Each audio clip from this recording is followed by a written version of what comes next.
Assalamualaikum warahmatullahi wabarakatuh. Alhamdulillah, Waalaikumsalam. alhamdulillahil azizil jabbar, muqawwiul laila wan nahar, wa nusalli wa nusallim ala adidil mukhtar, adadan ni'amillahi wa ifdalih, wa na'udzu billahi minasyaitani wa minan nar. Asyhadu an la ilaha illallah wa asyhadu anna Muhammadan abduhu wa rasuluh. La nabiyya wa la rasula ba'dah amma ba'd. Pertama-tama, marilah kita panjatkan puja dan puji syukur kita kehadirat Allah Subhanahu wa taala yang mana atas limpahan rahmat, taufik serta hidayahnya kita dapat berkumpul di acara podcast yang penuh barokah ini insyaallah. Amin amin ya rabbal alamin. Kedua kalinya, salawat serta salam senantiasa kita sanjungkan kepada Nabiullah Nabi Muhammad sallallahu alaihi wasallam yang mana nanti akan kita nantikan syafaatnya di yaumil qiyamah. Amin amin ya rabbal alamin. Oke, sebelum kita mulai podcast pada sore hari ini sambil ngabuburit ya teman-teman ya. Ini temanya tentang mudik nih. Nah, mudik ini sendiri ada singkatannya, mendidik diri raih kemenangan sejati. Kan ini mau lebaran nih. Nah, ini mudik ini suatu topik yang sedang hangat-hangatnya. Mendidik diri raih kemenangan sejati. Namun sebelum itu kita dalam mahfudat bahasa Arab dijelaskan fa'ilam ta'rif fala tarham. Nah, seperti itu ya teman-teman. Kalau di istilah milenialnya itu adalah tak kenal maka ta'aruf, seperti itu ya. Nah, oke, sebelumnya saya memperkenalkan diri saya sendiri terlebih dahulu. Nama saya Muhammad Harun Nazar. Saya sedang menempuh kuliah atau studi di Universitas Muhammadiyah Malang, jurusan Teknik Sipil angkatan 2018. Yang telah hadir di tengah-tengah kita ini nih, mesti semua penasaran kan? Nah, ini itu tidak asing lagi teman-teman, pembina kita, one of the best of mentor ya teman-teman, Ustadz Muhammad Ferry Fauzi, SPD MPDI. Nah, saya sapa dulu. Assalamualaikum Ustadz. Waalaikumsalam warahmatullahi wabarakatuh. Sehat nggak Ustadz? Alhamdulillah. Bagaimana kabar Mas Ahrun? Alhamdulillah sehat walafiat Ustadz. Alhamdulillah. Alhamdulillah. Oke, langsung saja tanpa lama-lama. Tema kita ini kan mudik nih, mendidik diri raih kemenangan sejati. Nah, ada 3 poin nih nanti Ustadz. Yang pertama saya menyinggung dulu nih Ustadz. Nah, mudik pada masa pandemi ini kan berbeda nih Ustadz sama Ramadan-Ramadan yang lalu. Nah, yang pertama ini keunikan tradisi yang terus bertransformasi mampu menjadi penyambung silaturahmi. Nah, ini gimana nih Ustadz? Menurut Ustadz nih mudik pada era digital atau era COVID-19 ini seperti apa Ustadz? Monggo, tafadhol Ustadz. Iya. Terima kasih Mas Ahrun. Ini temanya unik sekali, unik dan tentunya menarik, begitu ya. Unik dan menarik. Uniknya ini temanya adalah mudik. Mudik itu ternyata di sini bukan hanya dimaknai makna denotatif, tapi juga makna konotatif juga bisa kita maknai seperti itu. Artinya bukan mudik dalam arti sebenarnya, tapi mudik juga merupakan akronim di sini. Ini menarik. Biasanya kalau mudik ini identik mesti perjalanan orang yang merantau jauh, begitu ya. Atau merantaunya ada yang agak jauh. Nah, seperti Mas Ahrun ini dari Trenggalek merantau ke Malang. Nah, ini pas pandemi ini balik lagi ke Trenggalek ya. Mumpung belum ada penyekatan, belum dilarang. Iya, kalau saya sudah dilarang nggak bisa mudik ke kalau bahasa Arabnya Zaujatul Bilad, Bojonegoro, tapi nggak boleh diterjemahkan. Iya. Dan mudik ini tradisi yang unik karena tidak banyak atau bahkan jarang sekali negara yang memiliki tradisi ini. Memang ada beberapa negara yang punya tradisi mudik pulang ke kampung halamannya. Cina juga punya tradisi mudik, tapi bukan dalam rangka Lebaran ya, beda ya. Bukan dalam rangka Idul Fitri. Tapi mereka punya tradisi-tradisi yang mereka juga ada mudiknya. Tuh. Nah, Indonesia ini termasuk negara yang unik karena populasinya begitu besar ya. Kalau tidak salah peringkat 4 dunia populasinya, 4 atau 5 dunia terbanyak, dan mudik ini berlangsung secara normal setiap tahunnya sebelum datangnya pandemi mulai tahun kemarin, awal tahun kemarin ya 2020. Nah, kita sudah merasakan mudik ini mampu menjadi penyambung silaturahim. Nah, ketika kita maknai satu persatu, silaturahim itu merupakan gabungan frase dari kata silah dan rohim. Silah itu artinya menyambung, rohim itu artinya kerabat. Jadi menyambung hubungan kepada kerabat, sanak dan famili. Begitu, itu silaturahim.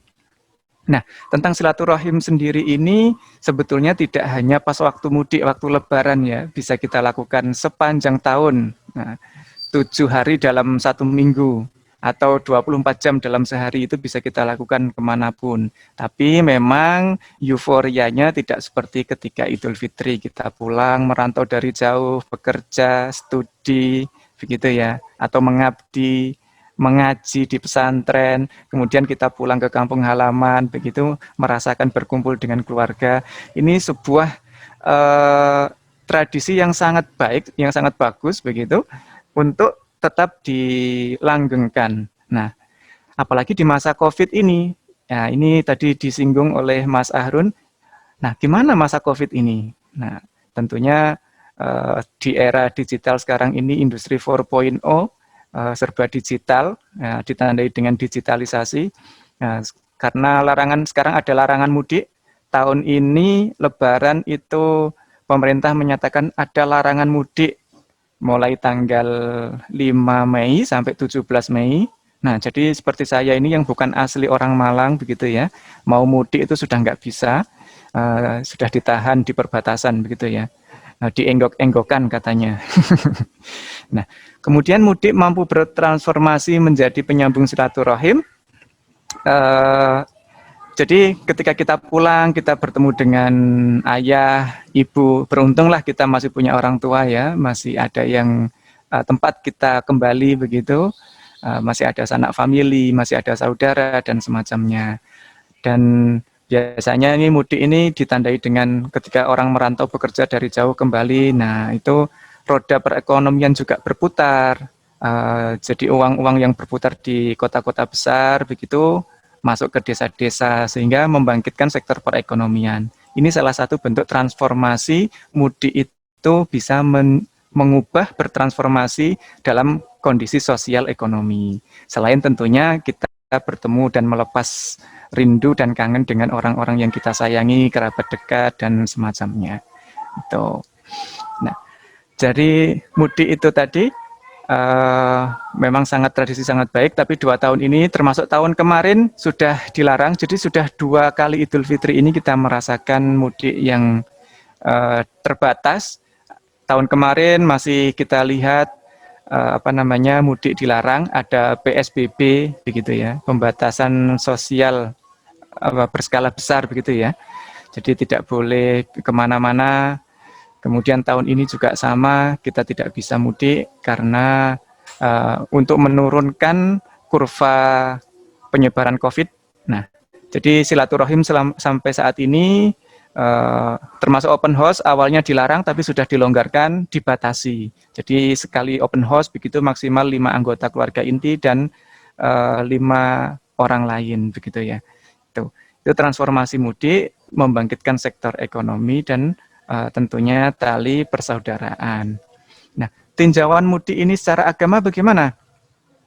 Nah, kalau kita mengkaji hadis yang diriwayatkan oleh Syaikhon. Syaikhon ini 2 imam besar. Kalau dalam istilah mustalah hadis, Syaikhoni ini merujuk pada Imam Bukhari dan Imam Muslim.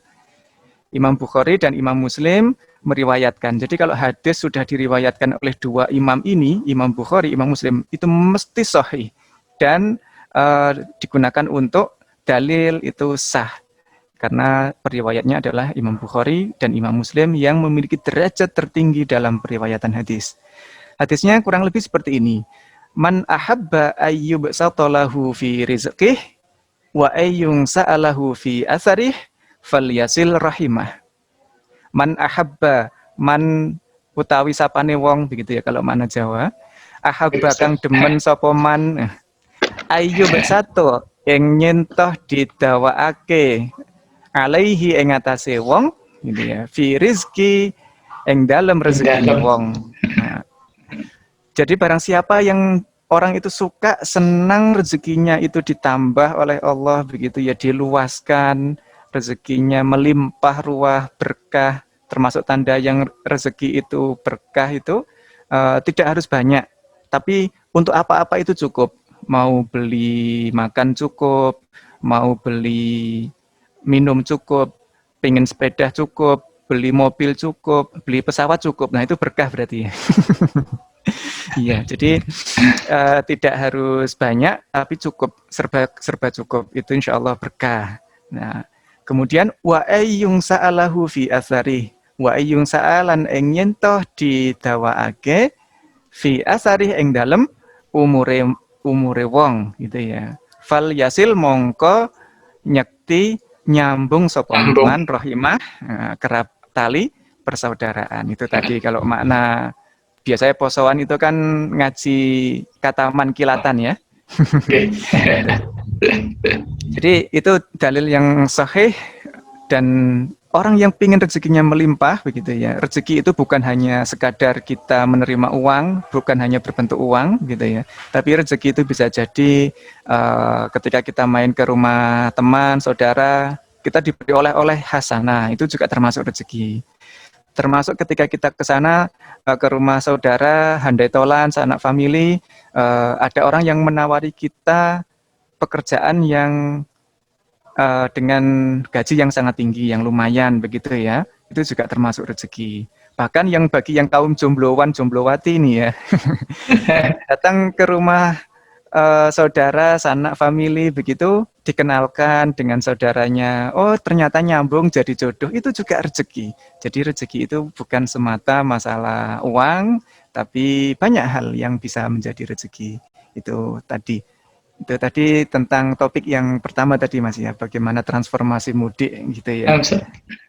Tuh teman-teman, jadi rezeki itu bukan hanya uang teman-teman, jadi juga berupa rezeki dan berupa kita dapat bertemu sama orang tua, itu suatu rezeki juga. Dan di situ ada barokah. Ketika saya mendengar di pondok dulu, al barokatu hiya ziyadatul khair wa ziyadatus sa'adah. Jadi di situ terdapat bertambahnya suatu kebaikan dan suatu kebahagiaan, seperti itu ya. Jadi seperti itu topik yang pertama, transformasi mampu menjadi yang mudik tadi bertransformasi mampu menjadi penyambung silaturahmi atau silaturahim. Terus ini sekarang Ustaz, subtema yang kedua itu, apakah keragaman tradisi seperti mudik mampu mendekatkan diri kepada Sang Khalik atau Sang Pencipta, kepada Allah Subhanahu wa taala? Monggo Ustaz, dia jawab. Iya, terima kasih. Wah, ini menarik juga. Kita tradisi mudik ini, apakah bisa kita itu mendekatkan diri dengan Sang Khalik, Sang Pencipta begitu ya. Nah, ini balik lagi, itu semuanya kembali pada niat kita.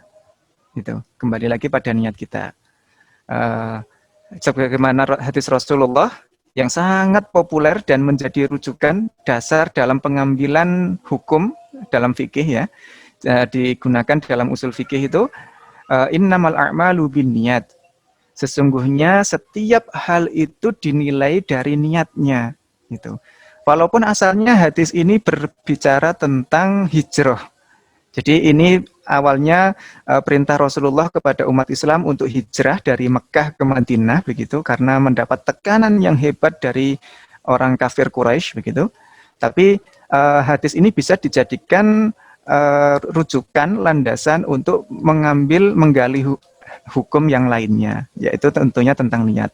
Awalnya ini ceritanya begini, innamal a'malu binniyat wa innamal likulli imri'in ma nawa. Sesungguhnya setiap sesuatu itu apa yang diniatkan orang gitu ya. Faman kanat hijratuhu ilallahi wa rasulih, jika orang itu niat hijrahnya karena memenuhi perintah Allah dan Rasulnya, ya, fa hijratuhu ilallahi wa rasulih, maka dia mendapat pahala hijrah karena memenuhi perintah dan panggilan Allah dan Rasulnya. Wa man kanat hijratuhu, nah, tapi barang siapa yang hijrahnya ilam ra'atin yankihuha, karena dia itu untuk perempuan yang dia nikahi, Itu awid dunya yusibuha, atau untuk menyelamatkan harta bendanya, ya. Fahijratuhu ila ma hajara ilaihi anhu. Jadi hijrahnya itu ya dia dapat itu saja, nggak dapat pahala dari Allah Subhanahu wa taala dan tidak memenuhi seruan dari Rasulnya. Jadi ini ceritanya dulu ada orang yang punya istri cantik begitu ya. Kalau ditinggal di Mekah nanti khawatir nanti diculik orang kafir Quraisy. Wah, istri saya ini cantik gitu ya. Istri saya ini cantik, masih kinyis-kinyis, umurnya masih 17 tahun. Nah, jadi ibarat artis begitu ya, kalau dulu sudah ada dunia perfilman. Nah, nanti kalau diambil orang gimana? Nah, dia takut, untuk menyelamatkan itu ikut hijrah saja. Ada lagi waktu itu orang yang hartanya banyak ya begitu. Jadi, wah kalau saya ditinggal umat Islam di Mekah sendiri, saya dijarah nanti gimana begitu ya. Harta benda saya diambil, saya nggak bisa melawan gimana? Akhirnya dibawalah harta bendanya itu untuk mengikuti hijrah. Nah, balik lagi apa kaitannya dengan keragaman tradisi seperti mudik mampu mendekatkan diri pada Sang Khalik? Nah, balik lagi pada niat kita. Kita niatnya pulang mudik, kita niatnya menyambung silaturahim ke sanak famili, handai tolan, kita niatnya untuk menyambung silaturahim ke orang tua kita. Atau mungkin orang tua kita sudah ada yang orang tuanya sudah tidak ada begitu, untuk menyambung agar tidak lepas tali silaturahim dengan kerabat. Kadang kita itu tidak tahu anak dari Pak D atau anak dari sepupu bapak kita begitu ya, itu kan sudah agak jauh. Nah, maka dengan mudik, dengan silaturahim itu kita niatnya menyambung silaturahim, maka kita kembali ke hadis tadi yang saya sampaikan tadi. Selain dia Allah menjanjikan dipanjangkan umurnya, kemudian ditambah rezekinya begitu, dia dapat pahala dari Allah Subhanahu wa taala karena bergantung kepada niat itu tadi. Kalau niatnya baik seperti itu, maka itu insya Allah mendapatkan pahala terbaik dari Allah Subhanahu wa taala begitu.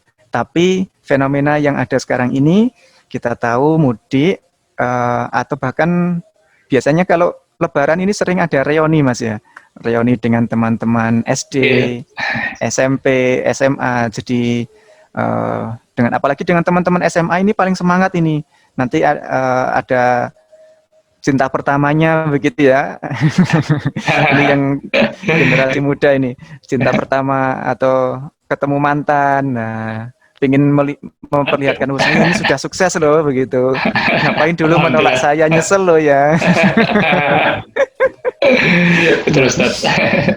Ya, kadang kan kita punya niat seperti itu ya. Wah, ini saya sudah kerja jauh, saya sudah punya mobil nih. Nah, saya ikut reuni begitu. Nah, nanti akan pakai pakaian yang necis, yang ganteng, yang cantik begitu.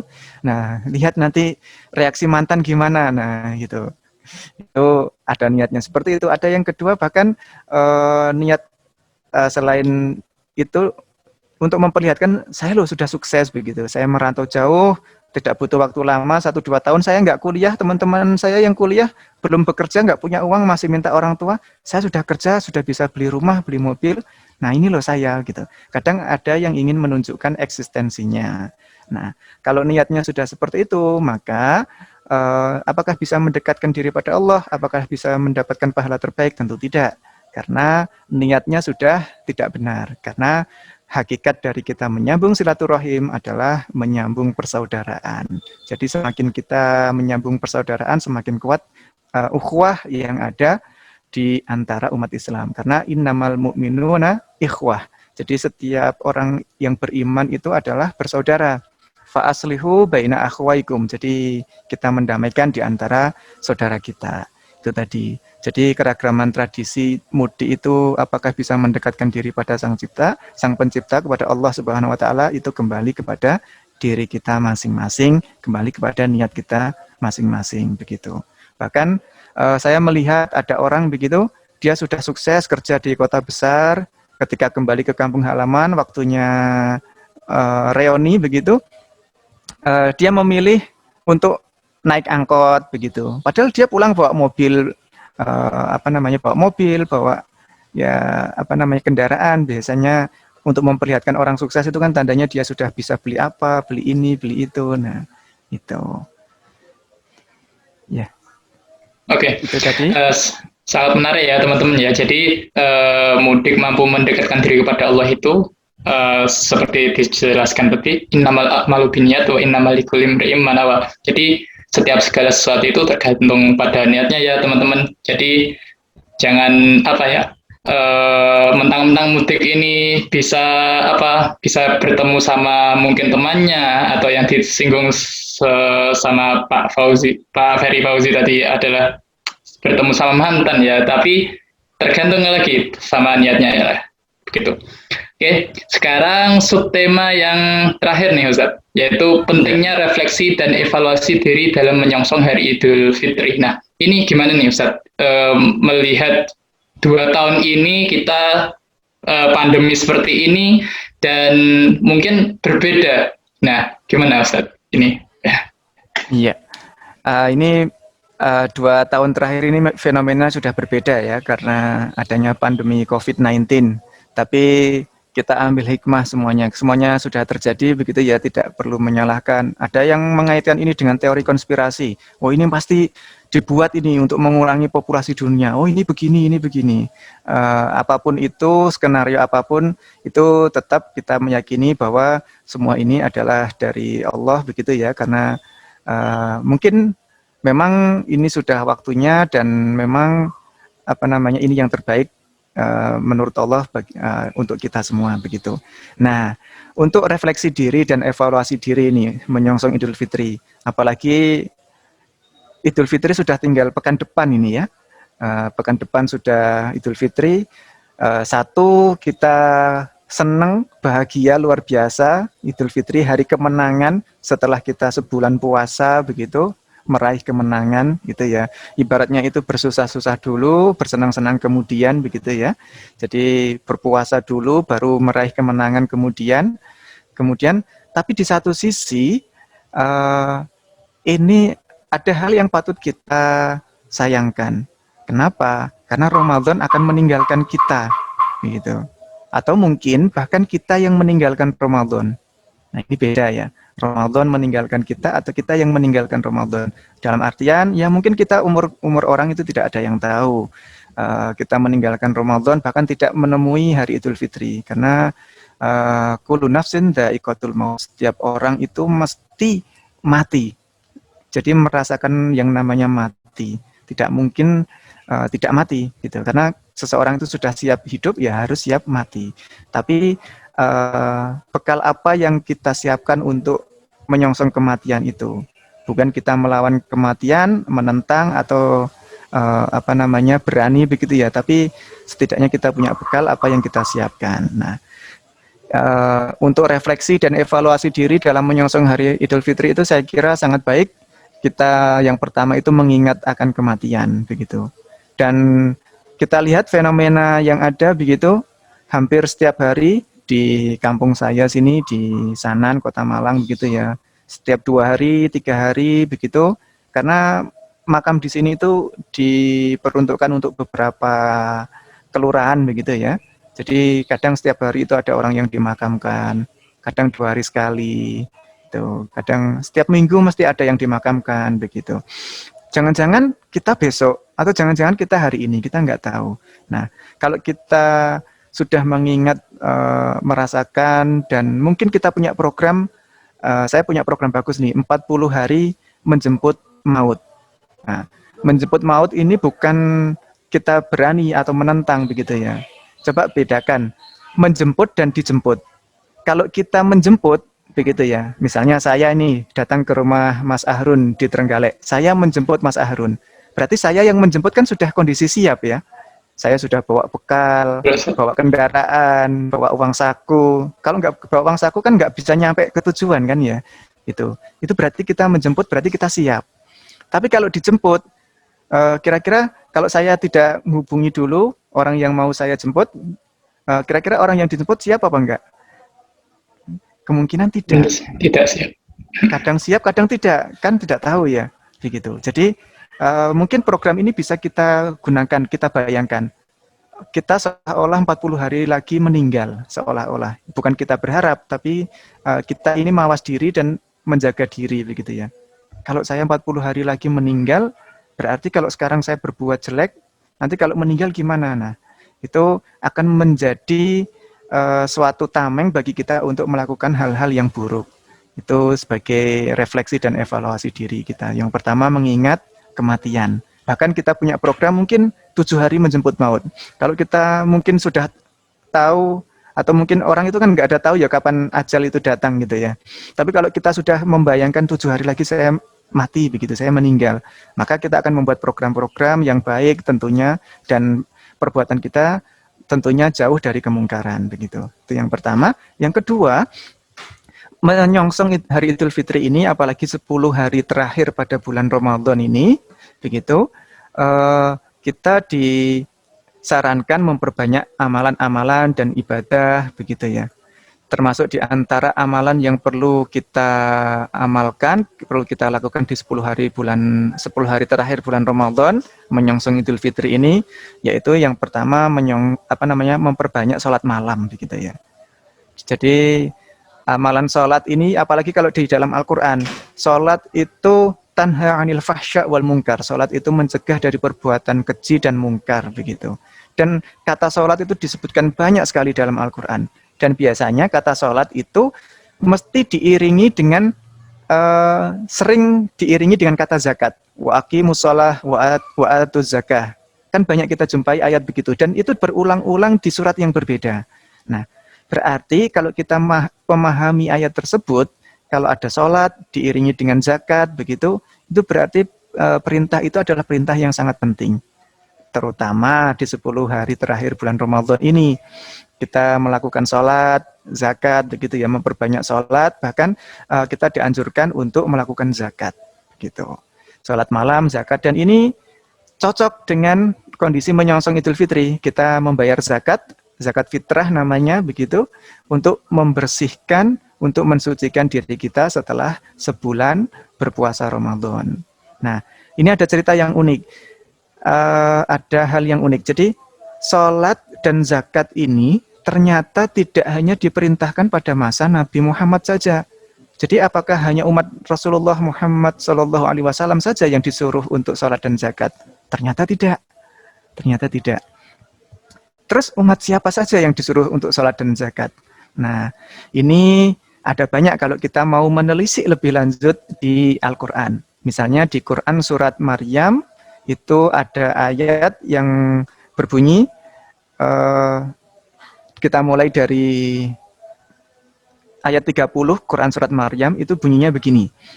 Qala inni abdullah, ataniyal kitaba, waja'alani nabiyya. Qala, Nabi Isa yang masih dalam buayan, baru lahir itu bisa berbicara, inni abdullah, sesungguhnya aku itu adalah hamba Allah. Ataniyal kitab, aku diberi Alkitab, waja'alani nabiyya, dan aku dijadikan seorang nabi. Waja'alani mubarakan ainama kuntu, dan aku diberikan atau dijadikan keberkahan ainama kuntu, dimanapun aku berada. Wa ausani bis shalah, dan Allah memerintahkan aku untuk sholat. Wa zakati, dan zakat. Madumtu hayya, selagi aku masih hidup. Ternyata Nabi Isa diperintah sholat dan zakat. Sama halnya ketika kita 10 hari Ramadan menyongsong Idul Fitri ini, dianjurkan dalam hadis untuk memperbanyak sholat, memperbanyak zakat, amalan itu ya, dan lain sebagainya. Terus selain umat Rasulullah Muhammad, umat Nabi Isa, ada lagi nggak umat terdahulu yang juga diperintahkan untuk sholat dan zakat? Ada. Umatnya siapa? Umatnya Nabi Ismail. Masih di Quran surat Maryam, ayat 50-an itu, bisa dicek di situ. Wadhkur fil kitabi Ismail, dan ingatlah kisah tentang Nabi Ismail. Innahu kana shadiqal wa'di wa kana rasulan nabiyya. Sesungguhnya beliau itu rasul yang jujur, menepati janji ya, shadiqal wa'di wa kana rasulan nabiyya, termasuk rasul dan nabi. Wa kana, dulu Nabi Ismail, ya'muru ahlahu bis salati waz zakati wa kana 'inda rabbih mardiyya. Dulu Nabi Ismail itu memerintahkan keluarganya untuk sholat dan zakat.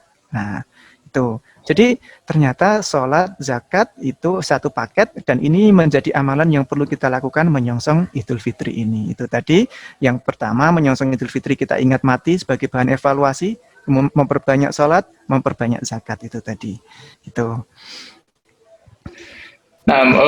Ternyata menarik sekali ya teman-teman ya, tema mudik ini, mendidik diri raih kemenangan sejati. Jadi nggak hanya unik tapi juga menarik. Nah, di dalamnya sini saya mengambil banyak kesimpulan. Saya rangkum. Untuk bertransformasi mampu menjadi penyambung silaturahim ini ada makna denotatif sama konotatif nih teman-teman. Jadi pulang itu bisa menyambung silaturahim.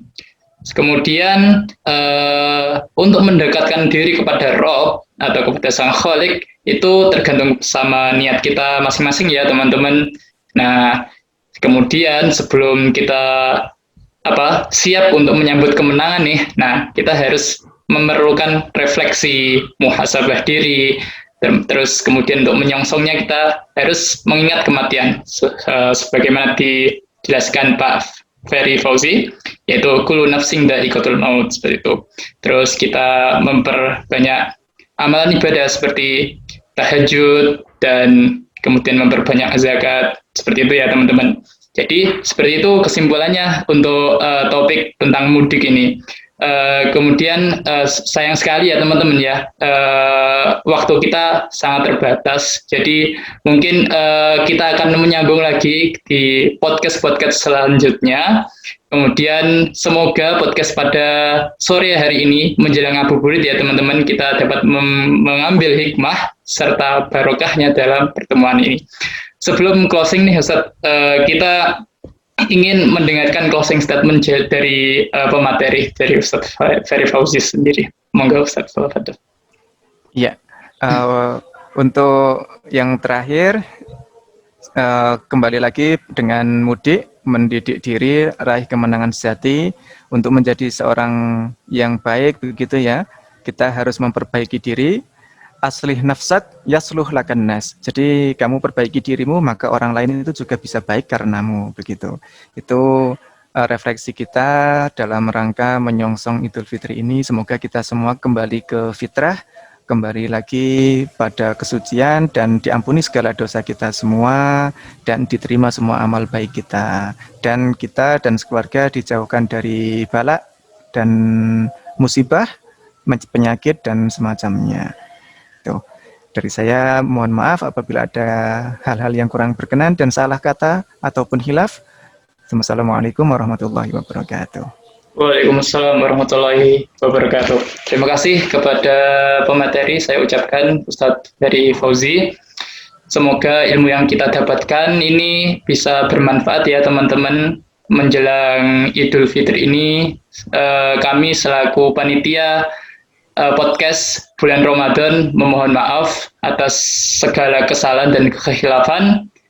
Wa akhirul kalam ihdinas siratal mustaqim. Assalamualaikum warahmatullahi wabarakatuh. Waalaikumsalam.